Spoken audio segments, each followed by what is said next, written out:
Bienvenue à chacun dans le nom du Seigneur Jésus. Bienvenue à vous qui êtes présents ici dans cette salle à Marcinelle et puis bienvenue aussi à vous qui nous rejoignez via Internet. Que ce soit maintenant en direct ou en différé, plus tard dans la journée ou plus tard dans la semaine. Nous voulons vous souhaiter à chacun la bienvenue. Avec le prophète Michée, nous pouvons dire « Pour moi, je regarderai vers l'Éternel, je mettrai mon espérance dans le Dieu de mon salut, mon Dieu m'exaucera. » Ce texte est tiré du livre de Michée, au chapitre 7, et c'est le verset 7. Et nous voulons vous accueillir ce matin avec ce verset. Nous voulons louer le Seigneur tout au long de ce culte par nos chants, par nos offrandes et aussi par la parole qui nous sera apportée ce matin par le pasteur Joël Atia, que nous remercions et à qui nous souhaitons la bienvenue aussi. Pour commencer ce culte, je vous inviterai à vous mettre debout et nous chanterons deux chants. Le premier, « Je loue ton nom » et puis « Venez célébrer son grand amour, venez le chanter. Le Fils de Dieu est venu donner sa vie. Nous te fêtons, ô Roi, car tu nous fais partager ta joie et nous offrons en ton honneur un chant d'amour, Seigneur. » Nous chanterons ces deux chants à la suite l'un de l'autre pour commencer notre culte.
Merci au groupe de louanges qui nous accompagnera tout au long de ce culte pour la partie musicale.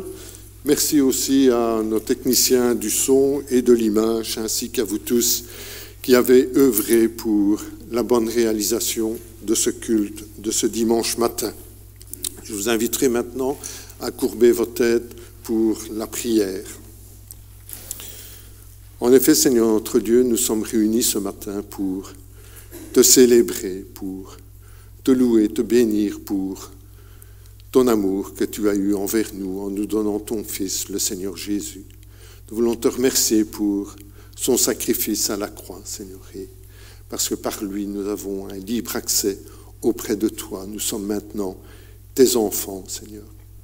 Seigneur, nous voulons t'apporter le culte de ce matin, te demander de nous conduire toi-même par ton esprit, notre frère Joël qui nous apportera la parole et nous-mêmes que nous soyons attentifs à ce que tu veux nous dire au travers de l'enseignement que tu lui as mis à cœur. Seigneur notre Dieu, nous te prions pour notre Église, mais nous te prions aussi pour l'Église universelle, pour tous tes serviteurs qui, ce matin, se lèvent pour annoncer ta parole et pour nourrir ton peuple. Nous te demandons ta bénédiction sur tes enfants, Seigneur. Seigneur, nous voulons te remercier parce que nous avons un libre accès auprès de toi, Seigneur. Mais nous voulons nous souvenir que certains de nos frères et sœurs ne peuvent pas le faire aussi facilement que nous parce qu'ils sont persécutés par les autorités qui les gouvernent. Seigneur, nous te les apportons ce matin et te demandons pour eux une riche bénédiction. Te prier aussi pour nos frères et sœurs âgés, nos frères et sœurs malades qui auraient aimé se joindre à nous mais qui ne le peuvent pas, Seigneur, pour des raisons que tu connais. Nous te demandons de les bénir eux aussi, qu'ils puissent sentir ta présence, Seigneur.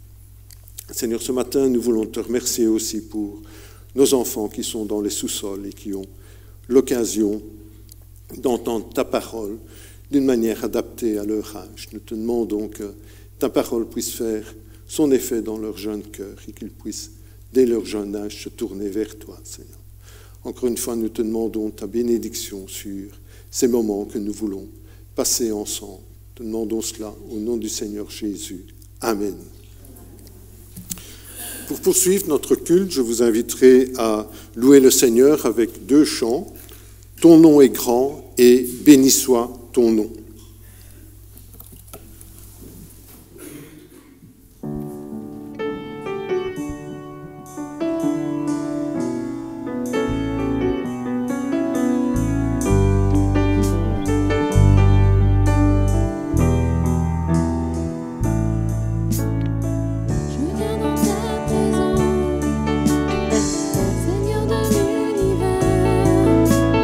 Rien n'a plus d'importance.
Je vous inviterai maintenant à ouvrir vos Bibles dans l'Épître aux Éphésiens, au chapitre 6, et nous lirons les versets 10 à 18.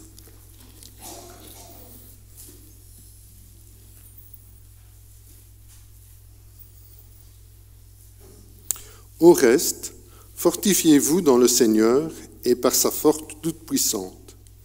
Revêtez-vous de toutes les armes de Dieu, afin de pouvoir tenir ferme contre les ruses du diable.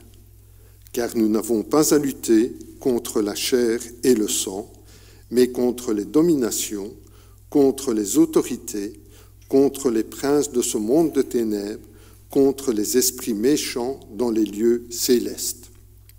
C'est pourquoi prenez toutes les armes de Dieu, afin de pouvoir résister dans le mauvais jour et tenir ferme après avoir tout surmonté. Tenez donc ferme, ayez à vos reins la vérité pour ceinture, revêtez la cuirasse de la justice, mettez chaussures à vos pieds le zèle que donne l'évangile de paix.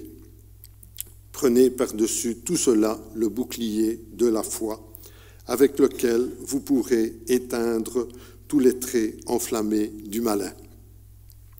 Prenez aussi le casque du salut et l'épée de l'Esprit, qui est la parole de Dieu. Faites en tout temps par l'Esprit toutes sortes de prières et de supplications. Veillez à cela avec une entière persévérance et priez pour tous les saints. Avant d'entendre le message qui nous sera apporté par notre frère Joël, je vous invite à vous mettre debout et nous chanterons « Ton amour, ta puissance ».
Bonjour à chacun et chacune. Je vais vous demander de prendre une feuille de papier et à la fin du culte, vous noterez le message de 0 à 20 et suivant la note que j'aurai, je reviendrai ou je ne reviendrai pas. Alors je souris un petit peu, mais combien de fois êtes-vous reparti du culte en vous disant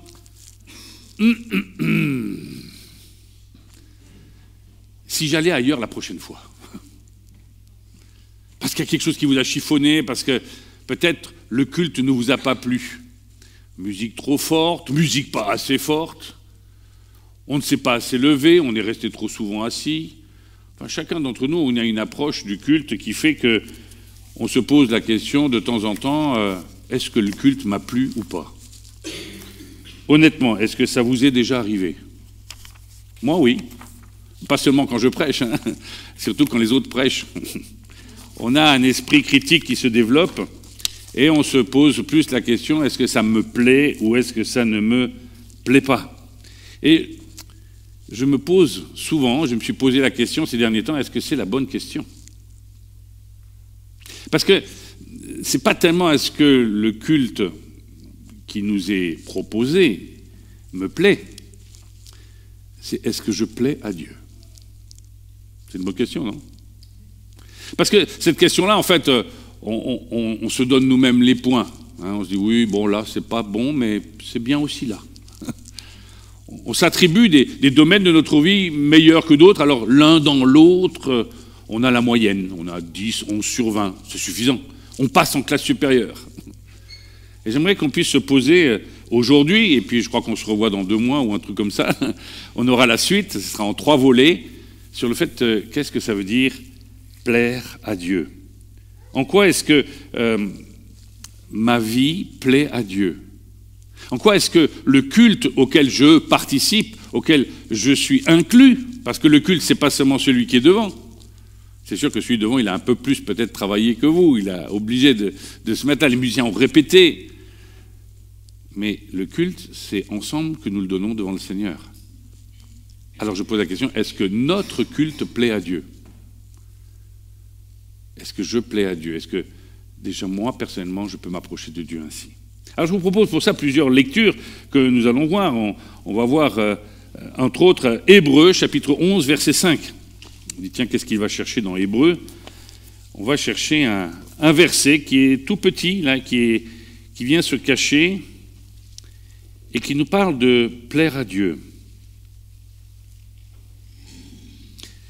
Hébreux 11, verset 5, vous avez ici pour ceux qui ont oublié leur Bible à la maison. C'est à cause de sa foi qu'Enoch a été enlevé pour échapper à la mort. Et on ne l'a plus retrouvé parce que Dieu l'avait enlevé. Avant d'être enlevé, il avait en effet reçu le témoignage qu'il était agréable à Dieu. Or, sans la foi, il est impossible d'être agréable à Dieu, car il faut que celui qui s'approche de lui croie que Dieu existe et qu'il récompense ceux qui le cherchent. Avez-vous remarqué ce petit passage au milieu? Il avait reçu le témoignage de qui? De Dieu, qu'il était agréable à Dieu. Waouh! Dieu l'a agréé. Je ne sais pas si vous connaissez l'histoire d'Enoch, on connaît surtout l'épisode où il a été enlevé au ciel sans passer par la mort. Phénomène extraordinaire, unique.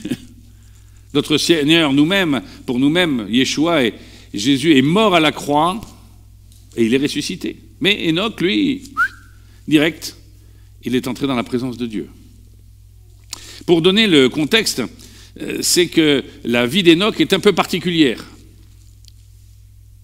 Il a une vie à peu près normale, standard. J'allais dire pas métro, boulot, dodo, il n'y a pas de métro, mais pour le boulot, le dodo, c'est bon, on peut le garder. Il a une vie standard, il vit sa foi d'une manière générale. Rien d'extraordinaire. Et puis il se passe un épisode particulier. Cet épisode se passe aussi dans un âge assez avancé. Rien n'est exceptionnel dans la vie d'Enoch jusqu'à ses 65 ans. À 65 ans, il devient père. Un miracle. Alors ceux qui ont 65 ans ici, je ne pense pas que tous souhaitent être parents à 65 ans, mais Abraham l'a souhaité plus tard. Enoch, en tout cas, en est heureux. Mais cela va changer quelque chose dans sa vie. Il va y avoir une transformation. L'homme va devenir non seulement homme de Dieu, ou en général, il va devenir cet homme en particulier de Dieu qui plaît à Dieu.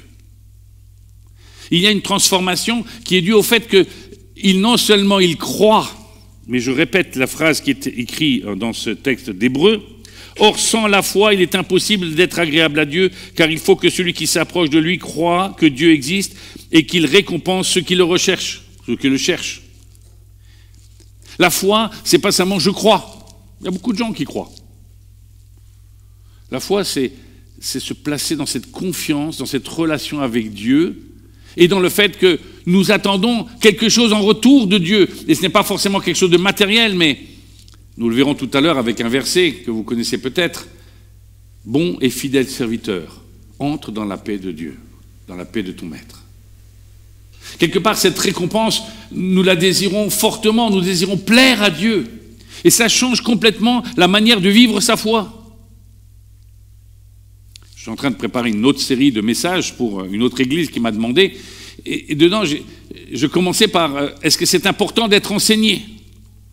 Vous connaissez le sermon sur la montagne? Levez le bras pour savoir si vous êtes toujours là. Sermon sur la montagne, ça vous dit quelque chose? Matthieu 5, etc. Voilà, c'est bon. Parce que des fois, je ne sais pas si les gens sont... Si j'ai déjà en dessous de la moyenne ou au-dessus de la moyenne. Il est important de se poser la question dans le sermon sur la montagne, pourquoi est-ce que Jésus enseigne les disciples? Eh bien, comme beaucoup de chrétiens, nous pensons que c'est pour qu'ils nous instruisent, qu'on ait plein de connaissances. S'il instruit les disciples, et ça commence par ces heureux, heureux, heureux, vous savez, ces béatitudes, c'est pour montrer que nous avons des attitudes, nous avons une attitude en tant que chrétiens qui est complètement différente de celle de ce monde. Ainsi, l'enseignement, ce n'est pas pour comprendre des choses seulement, c'est pour les vivre. C'est pour se rendre compte que notre manière de vivre va à l'encontre de ce que ce monde propose. Vous connaissez la dernière béatitude? Heureux ceux qui sont persécutés, réjouissez-vous. Ben oui, voyons. En ce moment, avec les bruits de guerre et les guerres, etc., est-ce que c'est vraiment ce que le monde croit? On essaie plutôt d'éviter ces choses-là. Ainsi, Enoch va comprendre quelque chose dans son âge tardif, et vaut mieux tard que jamais, n'est-ce pas? Il va entrer dans la notion de la foi comme étant cette relation avec Dieu, avec l'attente que Dieu porte un regard sur lui et qu'il puisse plaire à Dieu. Quelque part, c'est un peu notre relation que nous devrions avoir tous les jours. Non pas simplement de s'instruire de Dieu, de connaître Dieu, mais d'avoir cette relation qui porte un nom. Dieu nous aime en premier, et à notre tour nous aimons Dieu, ce qui change l'axe de fonctionnement de nos prédications, de nos cultes, de nos méditations, de nos études bibliques. Nous apprenons pour plus aimer Dieu, pour être différent de ce monde qui ne veut pas de Dieu. Nous allons aller un tout petit peu plus loin dans ce domaine-là, parce qu'il y a donc un lien entre la foi, notre témoignage, et plaire à Dieu. Est-ce qu'on peut afficher Matthieu 17, verset 5? Comme il parlait encore, une nuée lumineuse les couvrit. De la nuée, une voix se fit entendre. Celui-ci est mon fils bien-aimé qui a toute mon approbation, écoutez-le. Nous sommes là au moment du baptême de Jésus-Christ. Les paroles sont sobres. C'est Dieu qui parle. Dans cette parole sobre, il y a cette approbation. Jésus plaît à Dieu. Il plaît non seulement parce que c'est son Fils, mais dans cette attitude d'obéissance et de service, d'attente de Dieu. Une grande partie de notre manière de vivre, une grande partie de notre manière d'être, va faire que nous plaisons ou nous ne plaisons pas à Dieu. Les 10 commandements ne sont pas faits pour faire joli. Ils ne sont pas non plus là pour nous condamner. Ils sont là pour nous donner une ligne directive. Plaire à Dieu, c'est pas seulement respecter la loi, c'est respecter celui qui nous a donné la loi. D'ailleurs, en hébreu, je sais que quelques-uns font de l'hébreu ici, le premier énoncé de ces 10 commandements s'appelle les 10 paroles de Dieu.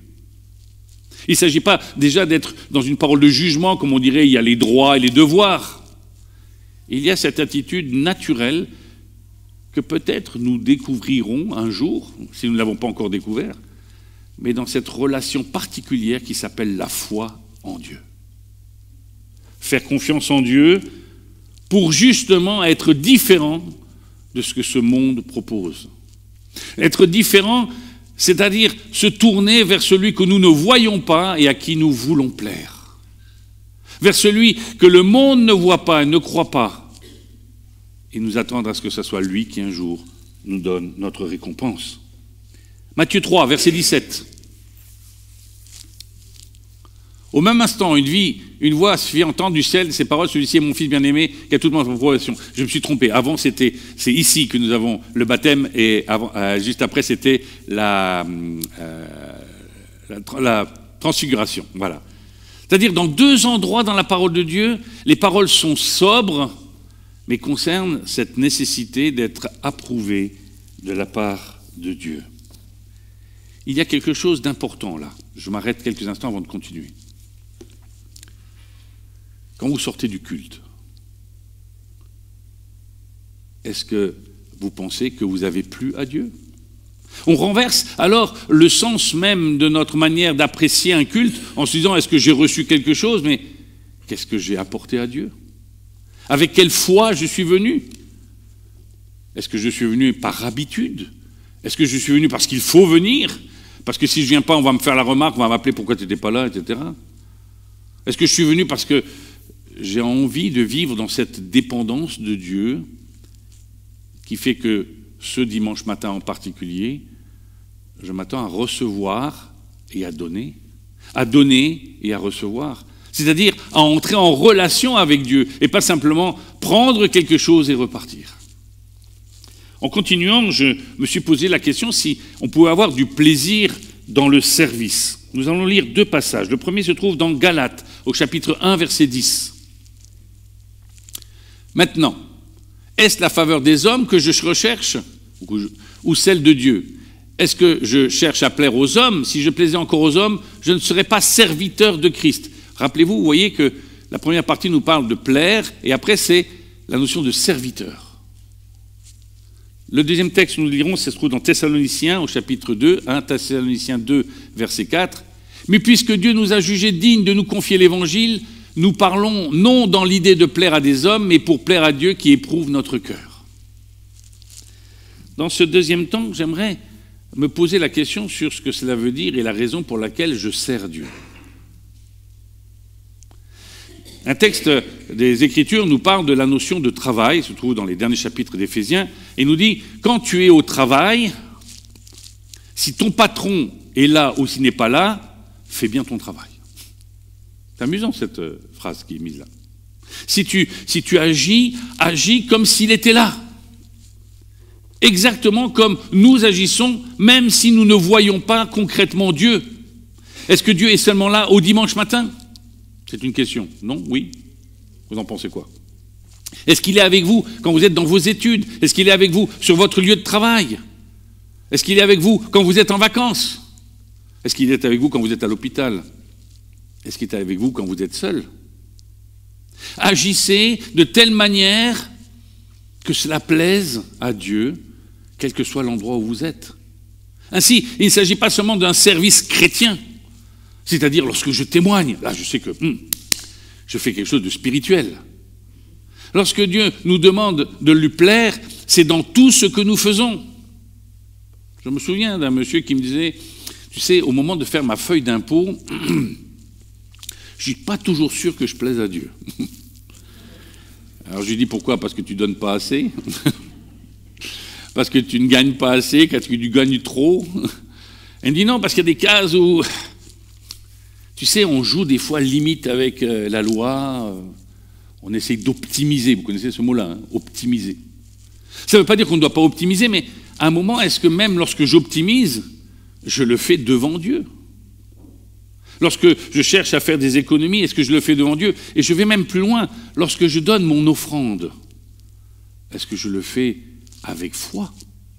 Est-ce que je le fais comme un acte spirituel et non pas une manière de me dédouaner? Il y a marqué dans la Bible, c'est 10%, bon, si j'enlève les impôts, les retenues, le machin, allez, 6%, ça va, quoi. Il y a ce texte intrigant du Nouveau Testament qui dit, lorsque tu donnes, donne avec joie. Encore une fois, nous sommes embêtés, nous aimerions plutôt un chiffre, on serait libérés. Dieu ne demande pas de donner 50%, 10%, 2%. Donne avec joie. C'est-à-dire que cette foi nous procure cette relation avec Dieu. Vous voulez que Dieu vous plaise? Est-ce que vous plaisez à Dieu? Dans le plaisir que nous pouvons échanger, il y a la notion que nous avons vue dans le texte juste précédent de Galates, la notion de service. La foi ne consiste pas à changer l'ordre du jour de notre dimanche matin, ni de celui de la réunion de prière. La foi consiste à changer l'ordre de nos journées.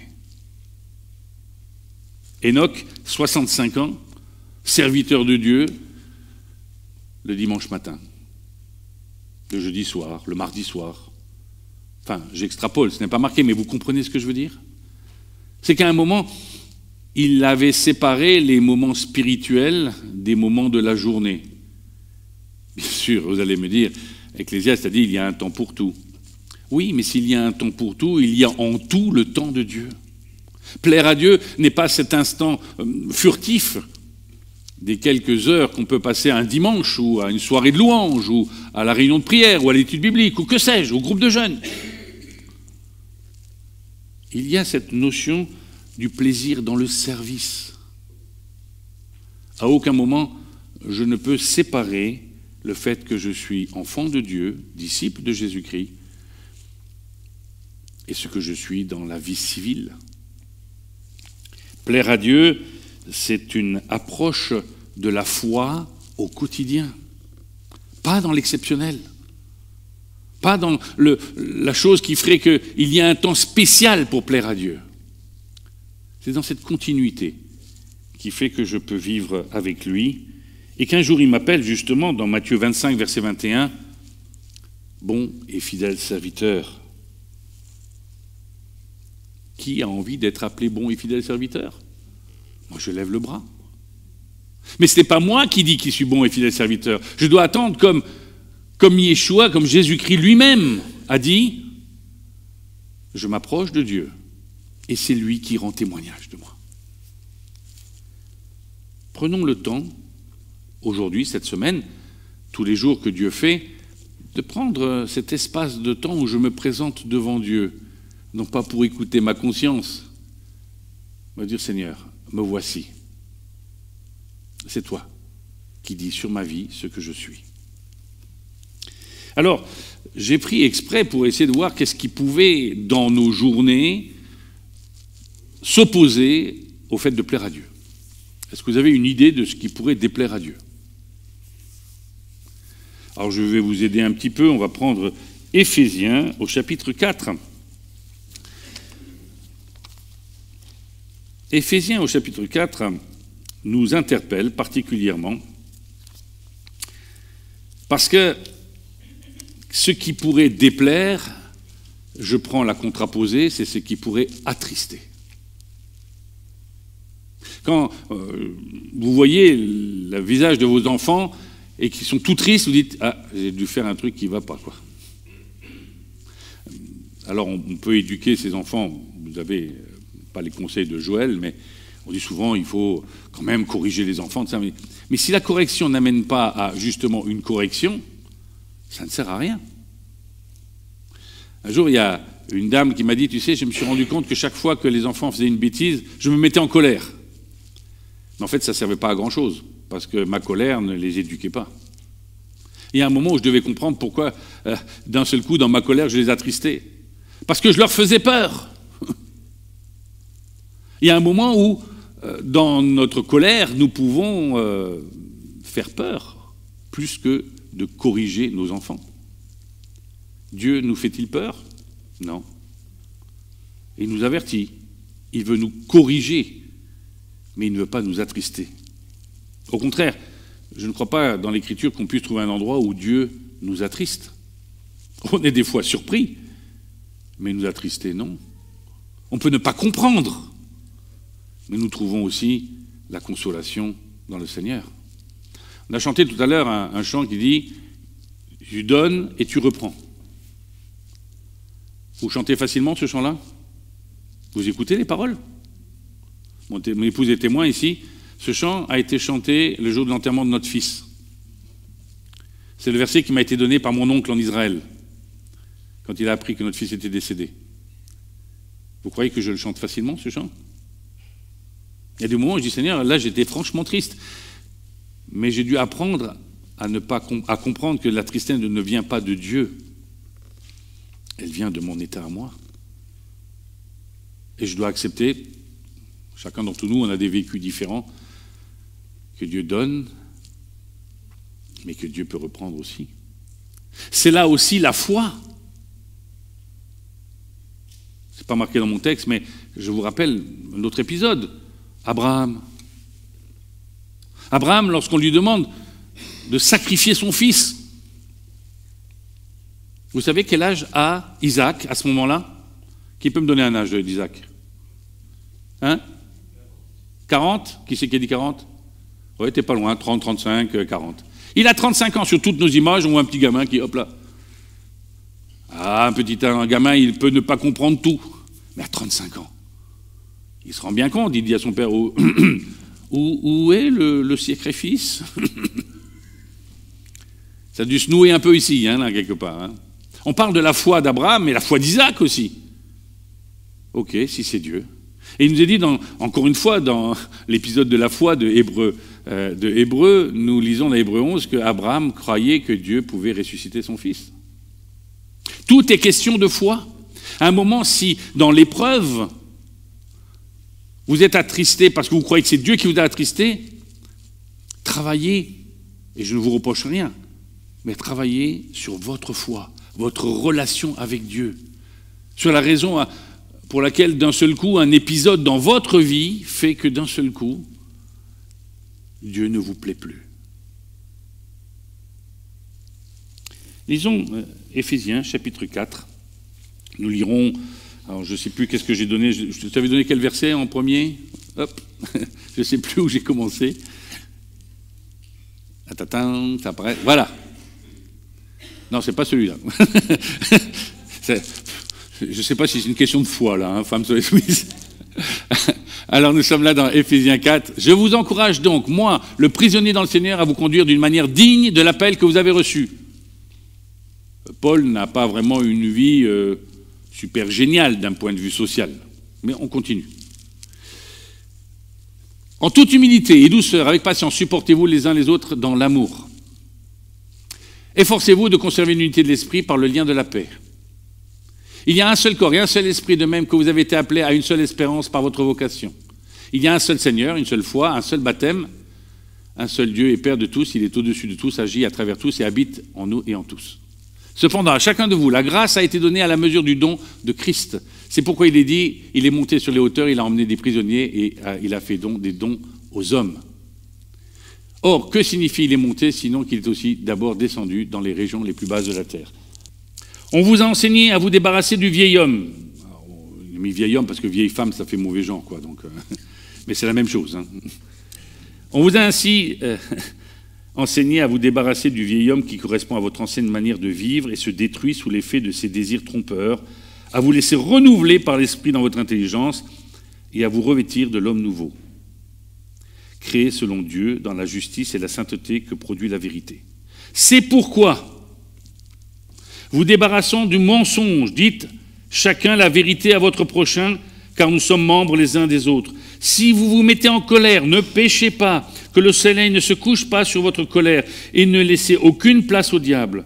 Que celui qui volait cesse de voler, qu'il se donne plutôt la peine de travailler honnêtement de ses propres mains pour avoir de quoi donner à celui qui en a besoin. Qu'aucune parole malsaine ne sorte de votre bouche, mais seulement des bonnes paroles qui, en fonction des besoins, servent à l'édification et transmettent une grâce à ceux qui les entendent. N'attristez pas le Saint-Esprit de Dieu par lequel vous avez été marqués d'une empreinte pour le jour de la libération. Que toute amertume, toute fureur, toute colère, tout éclat de voix, toute calomnie et toute forme de méchanceté disparaissent du milieu de vous. Soyez bons et pleins de compassion les uns envers les autres. Pardonnez-vous réciproquement comme Dieu nous a pardonné en Christ. Quels sont les éléments qui attristent l'Esprit Saint? Souvent, nous pensons à d'énormes péchés. Moi, je dis que les énormes péchés sont tellement visibles que c'est même pas la peine de les décrire. C'est plutôt dans les choses subtiles que nous attristons le Saint-Esprit. C'est plutôt dans les choses qui nous paraissent presque normalisées que nous ne plaisons pas à Dieu. Le premier point, le mensonge. Alors il y a les petits mensonges, les grands mensonges, le résultat est le même. Mais dans le mensonge, c'est surtout se parler avec vérité. Ici, dans le contexte, on peut parler même de vérité spirituelle. La manière de pouvoir s'entretenir les uns avec les autres, de se soutenir en esprit et en vérité. C'est-à-dire que ce que nous faisons, la manière dont nous vivons, nous le faisons devant Dieu. C'est intéressant de voir que dans le contexte, on ne dit pas « renouvelez-vous », « laissez-vous renouveler ». Ainsi, le temps du culte, c'est le temps où on se laisse renouveler aussi. Seigneur, on a un chant qui dit « change mon cœur ». Est-ce qu'il doit le changer il y a 10 ans, 20 ans, 2 ans, 1 an, quand vous êtes abandonné entre les mains de Dieu? Ou est-ce que c'est tous les jours qu'on doit abandonner une partie de nous-mêmes devant Dieu? Dans l'esprit de vérité, on peut mettre « ne soyez pas égoïste, ne pensez pas à vous ». Quelque part, l'égoïsme, c'est du mensonge. C'est s'attribuer une place qui n'est pas la nôtre. Ne pas être généreux. Une mission avec qui je travaille de temps en temps, lorsque je pars de chez eux, et je reçois toujours des émoluments assez importants, enfin, pas énormes, mais quand même assez importants par rapport à la moyenne. Et je dis, mais vous n'avez pas trop d'argent, comment vous faites? Et elle me dit, Joël, si on veut que Dieu soit généreux avec nous, il faut aussi qu'on soit généreux. Et je crois que dans notre vie au quotidien, si vous n'êtes pas généreux, ne vous attendez pas à ce qu'il y ait de la générosité en retour. On ne donne pas pour recevoir en retour, mais cette générosité devient alors un modèle. Si votre vie est un mensonge par rapport à cette richesse, tout ce que Dieu vous donne et la manière dont vous vous en servez, alors ne vous étonnez pas qu'autour de vous, les gens aient la même attitude. On dit que les radins vivent bien ensemble. Je ne sais pas si c'est vrai pour l'Église. Le mensonge qui peut attrister. La deuxième chose, c'est plus compliqué, nous l'avons dans le texte, c'est « ne vous mettez pas en colère ». Certains psychologues, je ne sais pas s'il y a des psychologues parmi nous, mais voilà, ils disent qu'une bonne colère, ça fait du bien. Il est marqué « ne te couche pas sur ta colère ». Il y a un moment, le gros problème de la colère, c'est qu'après vous êtes obligé de demander pardon. C'est pas vrai ? Alors non seulement vous avez raison, mais en plus vous devez demander pardon. Oh. Et en plus la colère, en général, on dit des choses qu'on ne voudrait pas dire. Ou alors on dit des choses qu'on cache sous forme de mensonges, mais qui sortent à ce moment-là. La colère, c'est quelque chose qui ne devrait pas nourrir notre être à nous. Ça va à l'encontre du témoignage de Dieu dans nos vies. Dieu est-il en colère contre nous naturellement? Oui. Mais est-ce qu'il fait quelque chose pour cesser cette colère? Oui. Qu'a-t-il fait? Il nous pardonne en Jésus-Christ. C'est important. C'est important que cette colère, de quelle que soit la forme, trouve une réponse dans le pardon que nous avons en Jésus-Christ. Nous retrouvons encore une fois les éléments de la foi, puisque la foi débute par la reconnaissance, la repentance, puis ensuite l'acceptation du pardon que nous avons en Jésus-Christ, mort à la croix et ressuscité, ce que nous célébrerons tout à l'heure. La troisième chose, j'ai appelé ça le vol et la paresse. Parce qu'on peut voler par paresse, ou être paresseux et donc être amené à voler. Le texte nous dit que celui qui volait cesse de voler, qu'il se donne plutôt la peine de travailler honnêtement de ses propres mains pour avoir de quoi donner à celui qui est dans le besoin. Il ne faut jamais couper un verset au milieu. Le vol, c'est lorsque d'un seul coup, tu ne partages pas. Tu gardes pour toi. Si tu travailles honnêtement, c'est que tu travailles dans une perspective collective. Là, je dois donner une conférence le mois prochain dans le milieu des ressources humaines. J'ai écrit un article il y a quelques mois qui apparemment a fait écho. J'ai dit que dans ressources humaines, il y a humaines. Mais les gens insistent surtout sur ressources. Alors j'ai un parterre du directeur de ressources humaines qui m'attend le mois prochain pour me poser des questions sur le sujet. Il y a du boulot, priez pour moi. Et en particulier par rapport à cela, j'ai rappelé que tout travail mérite salaire. Mais surtout qu'on travaille non pas pour une récompense individuelle, et ceux qui sont encore en activité savent qu'aujourd'hui on récompense le travail individuel, ce qui fait qu'on a développé une absence de conscience collective. On va au travail, non pas avec les autres, mais on est une pièce dans un ensemble. Ne pas voler. Parce que lorsque nous volons, nous ne faisons pas ce que Dieu veut. Nous travaillons pour nous, nous travaillons pour les autres. Voler, c'est oublier cette deuxième partie. Travailler honnêtement, c'est répartir honnêtement ce que je gagne.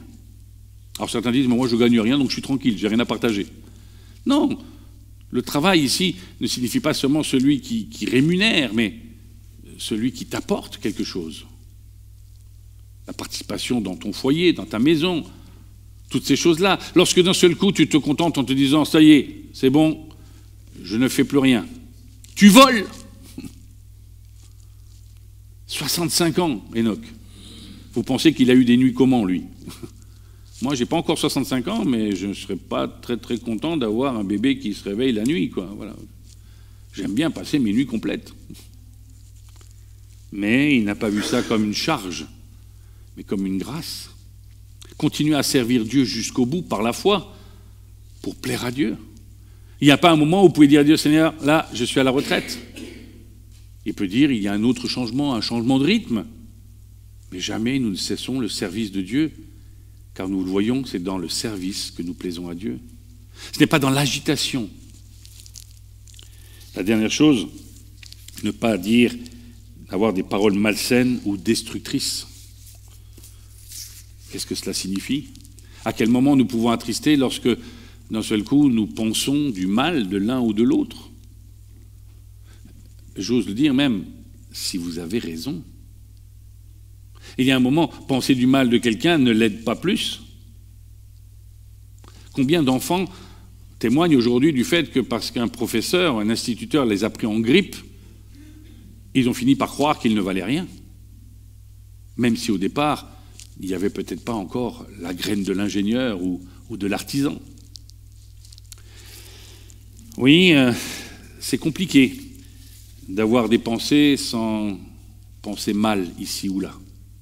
C'est pour ça que dans les Écritures, on nous dit encore une fois que pour plaire à Dieu, il faut que nos pensées soient celles qui étaient en Jésus-Christ.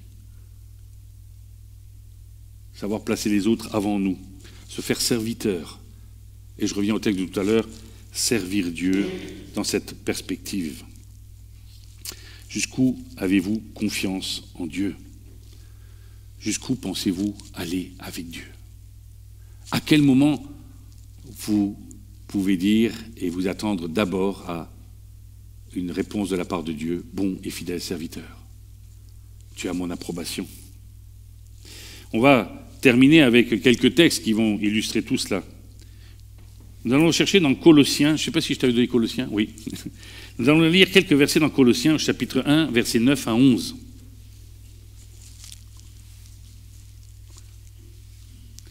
Voilà pourquoi nous aussi, depuis le jour où nous en avons été informés, nous ne cessons de prier pour vous, nous demandons que vous soyez remplis de la connaissance de sa volonté en toute sagesse et intelligence spirituelle, pour marcher d'une manière digne du Seigneur et lui plaire entièrement. Vous aurez pour fruit toutes sortes d'œuvres bonnes et vous progresserez dans la connaissance de Dieu. Vous serez fortifiés à tout point de vue par sa puissance glorieuse pour être toujours et avec joie persévérant et patient. Vous serez fortifiés à tout point de vue par sa puissance glorieuse pour être toujours et avec joie persévérant et patient. Je ne sais pas si le mot persévérance me gêne plus que patience ou l'inverse, je ne sais pas. Plaire à Dieu. Plaire à Dieu, c'est lorsque vous reprenez le Notre Père. On n'aime pas trop dans les milieux évangéliques prendre le Notre Père, ça fait un peu trop catholique, un peu trop ceci ou cela. Hein? Mais pourtant, c'est une parole de Jésus-Christ. Notre Père, qui est dans les cieux, que ta volonté soit faite sur la terre comme au ciel. On ne commence pas par tout un tas de choses à faire, c'est cette attitude à ce que nous puissions entrer dans la volonté de Dieu. Plaire à Dieu, c'est entrer dans la volonté de Dieu. Alors, à moins que vous soyez branché direct Saint-Esprit, et je fais ça exprès pour un peu sourire, cela demande de la réflexion. Cela demande des temps d'arrêt. Pour pouvoir plaire à Dieu, c'est connaître le cœur de Dieu. Et de le connaître régulièrement. Moi, pour venir ici, je connais la route, mais je mets le GPS. Parce qu'il y a toujours un truc qui risque d'arriver, un accident ici, ou une route déviée, tout ça. Dans nos vies, je sais qu'il y a des moments où nos vies sont déviées à droite ou à gauche, ici ou là. J'ai besoin du GPS, guidé par le Seigneur. J'ai besoin qu'il me dise jour après jour où j'en suis. Non pas sur la semaine, non pas sur le mois, mais tous les jours, j'ai besoin de chercher, de m'incliner devant Dieu pour connaître sa volonté. Il ne s'agit pas de savoir si je dois acheter des yaourts au chocolat ou à la fraise, mais plutôt de savoir de quelle manière je peux, dans ce que je suis, dans la foi que Dieu m'a donnée, selon la mesure de foi, on l'a lu, je peux servir aujourd'hui. Il n'y a pas d'espace où je ne puisse pas servir Dieu.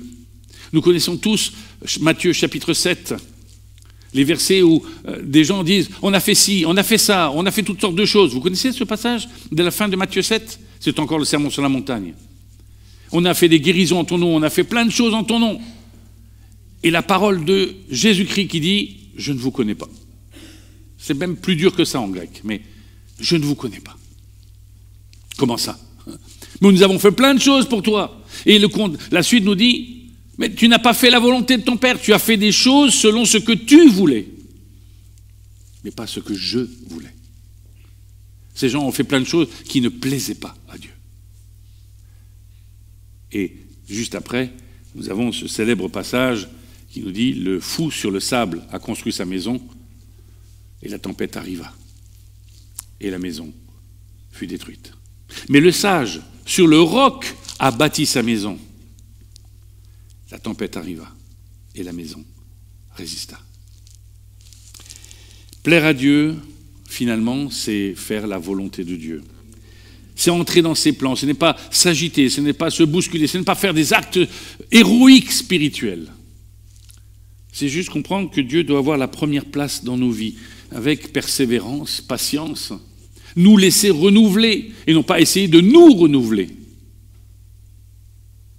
pour que le texte puisse prendre du relief, pour que nous puissions accomplir ce que Dieu a demandé dans la bouche de Jésus-Christ, dans le chapitre 28 de Matthieu. Allez, faites de toutes les nations des disciples, les instruisant, les baptisant, au nom du Père, du Fils et du Saint-Esprit. Quelque part, ce que j'apprends, ce que je sais, dimanche après dimanche, ce n'est pas pour que je sache plus de choses de Dieu, c'est que je puisse plus me réjouir de Dieu, que je puisse mieux connaître le cœur de Dieu, que je puisse lui laisser de la place. Non, je ne peux pas. Mais que lui puisse prendre plus de place dans ma propre vie. Je termine avec Romains 12. Je vous promets, c'est le dernier verset. Je vous encourage donc, frères, 12, verset 1, et nous irons jusqu'au verset 2. Je vous encourage donc, frères et sœurs, par les compassions de Dieu, à offrir votre corps comme un sacrifice vivant, saint, agréable à Dieu. Saint, agréable à Dieu, qui plaît à Dieu dans certaines traductions. Ce sera de votre part un culte raisonnable. Je traduis autrement, c'est un minimum. Ne vous conformez pas au monde actuel, ce que je vous ai dit dès le départ, vous vous en souvenez? L'enseignement ne sert pas à seulement apprendre, mais à nous montrer comment vivre, non selon le monde, mais selon Dieu. Mais soyez transformés. Il n'est pas écrit « transformez-vous ». Soyez transformés. Laissez Dieu agir en vous. À 65 ans, Enoch, il s'est laissé transformer. Et c'est là que débute vraiment sa vie spirituelle. Laissez-vous transformer par le renouvellement de l'intelligence afin de décerner quoi? La volonté de Dieu, ce qui est bon, agréable et parfait. La boucle est bouclée. Alors, est-ce que le culte vous plaît? Non, ça je vous le laisse. Est-ce que vous plaisez à Dieu? Allez, je vais être plus spirituel, plus pastoral. Est-ce que vous voulez plaire à Dieu? Vous avez déjà quelques éléments aujourd'hui. Cherchez la face de Dieu. Prenez du temps pour vous laisser transformer. Ne croyez pas que vous savez déjà tout. Je cite souvent pour cela un monsieur d'un certain âge. Je dis ça, mais je crois que j'ai bientôt atteint le même âge qu'il avait à l'époque. Il arrive au culte et il me dit « Vous faites quoi à l'étude biblique ?» Alors je dis « Bon, on est dans Éphésiens. » C'était Éphésiens, je me souviens encore. Il me dit « Ah oui, je connais. » Et moi je lui réponds « Moi aussi. » Mais je connais jamais assez. Ne vous satisfaisez pas de ce que vous connaissez. Ne venez pas au culte pour vérifier si le pasteur a dit les bonnes choses comme il fallait. Vérifiez comme ceux de Béret si cela est conforme à l'enseignement pour vous laisser transformer. Et ensemble, faire la volonté de Dieu. Amen.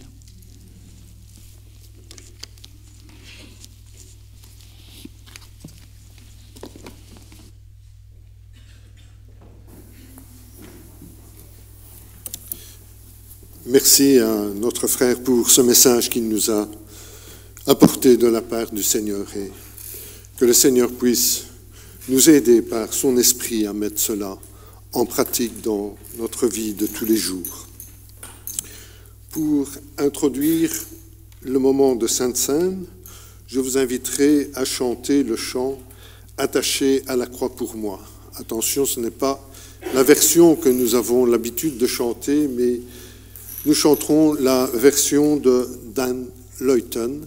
Je vous inviterai à vous mettre debout et à bien suivre nos musiciens.